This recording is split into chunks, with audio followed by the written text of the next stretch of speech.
তোমাদের সবাইকে আবার স্বাগত জানাই আমাদের চ্যানেল কারি টু কার্ডে। আজ আমরা ঘরেই বানাবো রেস্টুরেন্ট স্টাইলের চিলি ফিশ। চিলি ফিশ নামটা শুনলেই মনে হয় যেন একদম রেস্টুরেন্টে ঝলমলে খাবার, কিন্তু আসল মজাটা কি জানো?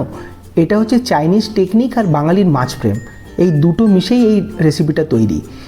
বাইরে থেকে ক্রিস্পি, ভেতরটা নরম, আর ওপর থেকে টক ঝাল মিষ্টি সসের খেলা। খেতে গিয়ে একেবারে জিভে জল। শুধু ধাপে ধাপে খেয়াল রাখতে হবে স্টেপগুলো। আর হ্যাঁ, ভিডিওটা একদম শেষ পর্যন্ত দেখো কিন্তু, কারণ শেষে কিছু আমরা টিপস বলবো যেটা দেখবে একেবারে রেস্টুরেন্টকেও হার মানিয়ে দেবে। চলো দেখে নেওয়া যাক কী কী লাগছে। চিলি ফিশে আমাদের একটা জিনিস কিন্তু মনে রাখতে হবে, মাছটা যেন বোনলেস হয়। সেই জন্য বাসা বা ভেটকি হলে বেশ ভালো হয়। আমাদের কাছে আগে থেকেই বাসা মাছ ছিল, তাই আমরা বাসায় ব্যবহার করছি। আপনাদের কাছে ভেটকি থাকলে ভেটকি ব্যবহার করতে পারেন। চলো, প্রথমে আমরা মাছগুলোকে কিউব আকারে কেটে নেব। আর তারপরে ম্যারিনেশনের জন্য লাগছে আদা রসুন পেস্ট, একটু লেবুর রস আর গোলমরিচের গুঁড়ো। এইগুলো দিয়ে মাছগুলোকে ভালো করে মাখিয়ে নেব। আর হ্যাঁ, নুন কিন্তু আমরা এখন দিচ্ছি না, কারণ নুন দিলেই মাছ থেকে জল বেরোতে শুরু করবে, আর ভাজার সময় ক্রিস্পিনেসটা একেবারে চলে যাবে। চলো মাছগুলোকে ম্যারিনেশন করে রেখে দিই। এবার আমরা পটপট করে সবজিগুলো কেটে ফেলি। মেনলি চিলি ফিশের জন্য লাগছে একটা বড় পেঁয়াজ আর একটু অর্ধেকটার মতো ক্যাপসিকাম। তোমাদের চাইলে তোমরা রং বেরঙের ক্যাপসিকামও ব্যবহার করতে পারো, কিন্তু আমাদের কাছে আজকে শুধুই সবুজ ক্যাপসিকাম ছিল, আমরা তাই ব্যবহার করছি। আর তার সঙ্গে লাগবে কিছু কাঁচা লঙ্কা। চলো এইগুলো এরকম সুন্দর করে বিভিন্ন আকারে কেটে নাও। ক্যাপসিকামগুলো কাটা হয়ে গেলে পেঁয়াজগুলোকে বড় বড় আকারে কেটে নেব। আর চাইনিজ খাবারে যেগুলো না হলেই নয়, লঙ্কাগুলোকে এরকম কোনাকুনি করে কেটে নেব। তারপর স্প্রিং অনিয়ন আর ধনে পাতাগুলোকে সবগুলো কাটা হয়ে গেলে একটা প্লেটে সুন্দর করে সাজিয়ে নেব। চলো এবার ব্যাটারটা বানিয়ে ফেলি পটপট করে। ব্যাটার বানানোর জন্য আমরা একটা বড় বাটিতে নিয়ে নেব 1 কাপ ময়দা, অর্ধেক কাপ কর্নফ্লাওয়ার। মনে রেখো এই অনুপাতটা থাকবে 2:1। আর লাগছে একটা ডিম আর গোলমরিচ গুঁড়ো আর লবণ। ব্যাটারে কিন্তু আমরা লবণটা অ্যাড করছি, যেহেতু আমরা ম্যারিনেশনের সময় লবণটা দিইনি। চলো এবার ধীরে ধীরে আমরা অল্প অল্প করে জল নেব আর ব্যাটারটাকে মাখাতে থাকবো। মনে রাখবে ব্যাটারটা যেন বেশি তরল না হয়ে যায়, সেই জন্য আমরা জলটাকে অল্প অল্প করে অ্যাড করতে থাকবো। চলো এটা মাখিয়ে নিই।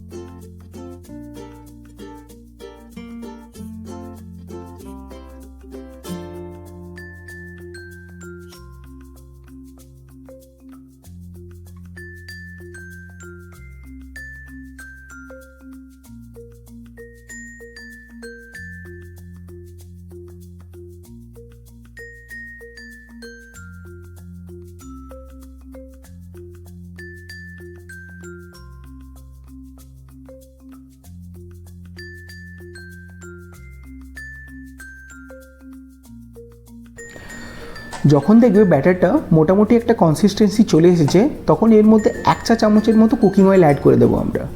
দিয়ে ব্যাটারটাকে আমরা ভালো করে মিশিয়ে নেব। কুকিং অয়েলটা অ্যাড করাটা এটা কিন্তু একটা প্রো টিপস। এতে দেখবে ব্যাটারটা হবে একদম পারফেক্ট, আর মাছগুলো ভাজার পরে হবে একদম ক্রিস্পি, খেতে হবে দারুণ। চলো এবার আমরা আগে থেকে ম্যারিনেট করে রাখা মাছগুলো ব্যাটারে মিশিয়ে নিই। মাছগুলো ব্যাটারে কিন্তু ভালো করে আমরা কোট করে নেব, যেন ব্যাটারটা মাছের চারপাশে সমানভাবে লেগে যায়। চলো এই সব হয়ে গেলে এবার কিন্তু হচ্ছে আসল খেলা। মাছগুলোকে এবার আমাদের ভেজে নিতে হবে। এবার আমরা কড়াইতে নেব পরিমাণ মতো তেল, মাছগুলো ভেজে নেব। তেলটা ভালো করে গরম হয়ে গেলে ব্যাটারে কোট করা মাছগুলো একের পর এক ছেড়ে দেবো। গ্যাসের আঁচটা কিন্তু মনে রাখতে হবে লো টু যেন মিডিয়াম থাকে, না হলে কী হবে জানো তো, বাইরের লেয়ারগুলো ভাজা হয়ে যাবে, লাল হয়ে যাবে, কিন্তু মাছগুলো দেখবে আনকুকড রয়ে গেছে। সেই জন্য গ্যাসের আঁচটা কিন্তু মিডিয়ামের থেকে একটু কম রেখো। আর আরেকটা ট্রিক্স কিন্তু, মাছগুলো আমরা করবো এখানে ডাবল ফ্রাই, তাই একবার ভাজা হয়ে গেলে তুলে রেখে দেবো। এতে হবে একদম রেস্টুরেন্ট স্টাইলে ক্রিস্পিনেস, আর ভেতরটা থাকবে নরম। দেখলে তো আমরা কেমন তুলে নিলাম। এরপরে আমরা বাকি মাছগুলো ভেজে নেব, আর সবগুলো ভাজা হয়ে গেলে এরপরে আমরা একে করব ডাবল ফ্রাই। চলো সসটা বানিয়ে নিই। এবার আমরা দেখে নেব গ্রেভি বানানোর জন্য আমরা কী কী সস লাগছে। চলো 1 টেবিল চা চামচ গ্রিন চিলি সস, 3 টেবিল চা চামচ টমেটো কেচাপ, 1 টেবিল চা চামচ রেড চিলি সস, আর 1/2 চামচ মতো সয়া সস। এইগুলোকে আমরা একটা বাটিতে নিয়ে ভালো করে মিশিয়ে নেব। এরপরে আমরা এতে অ্যাড করে দেবো একটু লেবুর রস। যদি বাড়িতে তোমাদের ভিনিগার থাকে তোমরা ভিনিগারও ব্যবহার করতে পারো, আমরা এখানে লেবুর রস ব্যবহার করছি। চলো আমাদের সস এবার রেডি। এবার মনে আছে তো, আগে থেকে ফ্রাই করে রাখা মাছগুলোকে আবার একবার ভেজে নিতে হবে। চলো মাছগুলোকে আমরা আবার ভেজে নিই।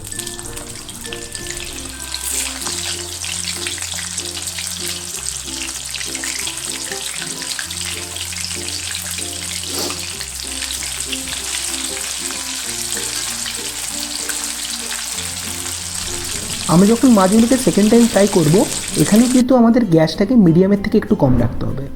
দেখতেই পাচ্ছ কি সুন্দর একটা লাল রং চলে এসছে। এবার আমরা মাছগুলোকে একে একে করে তুলে নেব। আমাদের সেকেন্ড টাইম ফ্রাই কিন্তু কমপ্লিট। দেখো কি সুন্দর দেখতে লাগছে। একবার মাছটাকে একটা ভেঙে দেখো, দেখো ভেতরটা একদম জুসি নরম, কিন্তু বাইরেটা কিন্তু ক্রিস্পি। এটাই দরকার আমাদের চিলি ফিশের জন্য। চলো এবার গ্রেভিটা বানিয়ে নেওয়া যাক। প্রথমেই আমরা কড়াইতে অল্প তেল দিয়ে আগে থেকে কেটে রাখা রসুন আর স্প্রিং অনিয়ন দিয়ে হালকা করে সতে করে নেব।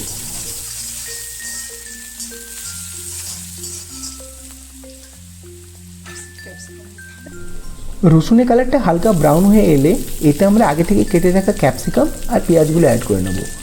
এগুলোকে হালকা করে সতে করে নেব।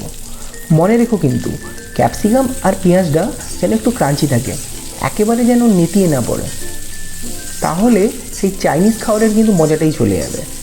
দেখো হালকা করে আমরা এরকম সতে করে নিচ্ছি।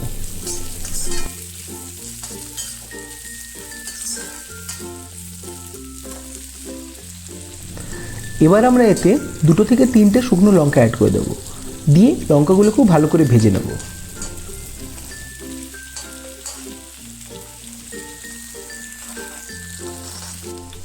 এতে এবার আমরা অ্যাড করে দেবো সামান্য সয়া সস, দিয়ে আবার আমরা ভালো করে মিশিয়ে নেব।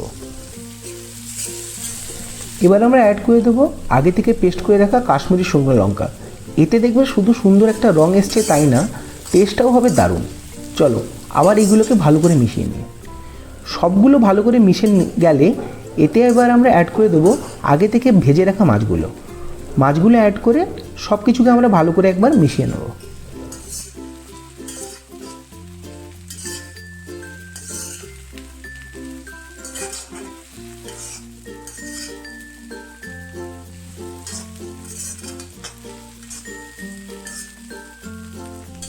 এবার আমরা আগে থেকে বানিয়ে রাখা সসের মিক্সচারটা অ্যাড করে দেবো আর সবগুলো সুন্দর করে মিশিয়ে নেব, যাতে মাছগুলোর চারিপাশে কোটটা সুন্দর হয়ে যায়।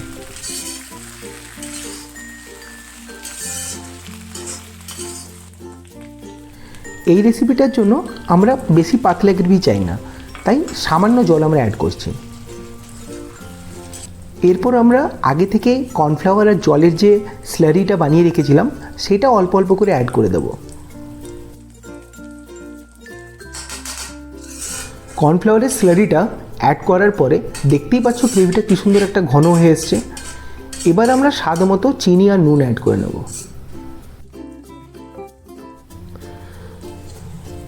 এরপরে আমরা গার্নিশিংয়ের জন্য আগে থেকে কেটে রাখা ধনেপাতা অ্যাড করে দেবো।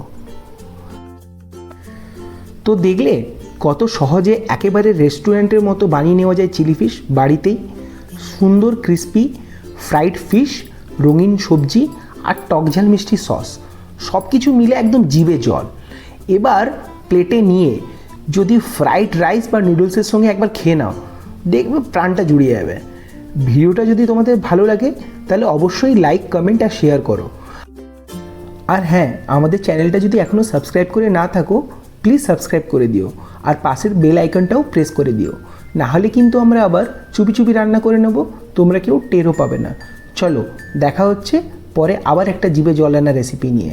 ততক্ষণ পর্যন্ত সবাই ভালো থেকো, সুস্থ থেকো। আমাদের চ্যানেলের অন্যান্য রেসিপিগুলো ট্রাই করো কিন্তু, আর আমাদের জানিও কেমন লাগলো। চলো আবার দেখা হচ্ছে।